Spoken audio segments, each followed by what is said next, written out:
Nah, kenapa kemudian sekarang ada Yahudi, ada Kristen, ada Islam, dan ada yang lain? Ada 3 agama besar di dunia ini yang sering kita sebut. Kalau kita mengacu kepada 3 agama besar ini, mulai dari Yahudi, kemudian Kristen, dan yang paling terakhir adik bungsu namanya Islam.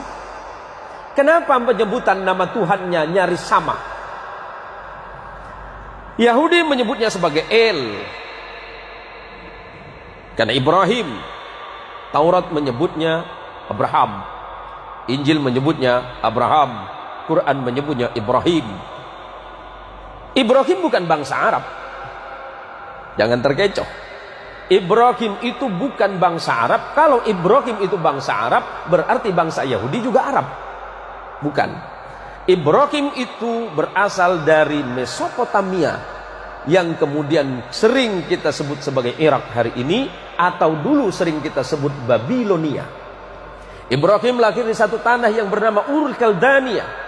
Kemudian Ibrahim menyeberang ke Mesir, maka Ibrahim disebut dengan Abraham. Abraham di dalam bahasa bangsa-bangsa Nabi yang terdahulu artinya orang yang melintas. Apa yang dilintasi? Gurun. Ibrahim menikah dengan perempuan Mesir yang bernama Sarah, melahirkan anak laki-laki yang bernama Ishak. Kemudian Ibrahim menikah lagi dengan perempuan yang berasal dari Palestina.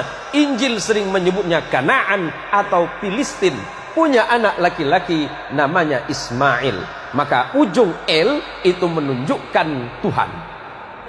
Kalau ada nama Daniel, Samuel, yang LLLL itu berarti Tuhan di dalam bahasa Ibrani. Kemudian anak keturunannya, saya singkat saja.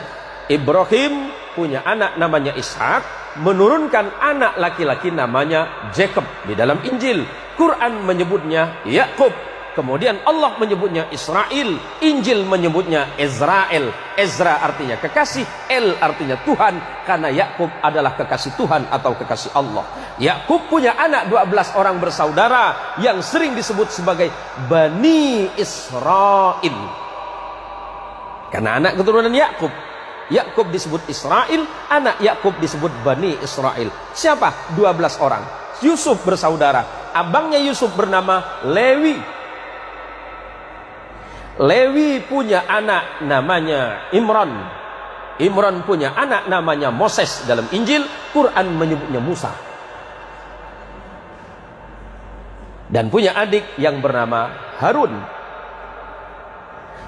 Adik Lewi namanya Yahuda, yang kelak menjadi cikal bakal nama agama Yahudi. Yahuda punya keturunan terus. Salah satunya bernama David. Di dalam Injil disebut sebagai The King of David. David punya anak namanya King of Salomo.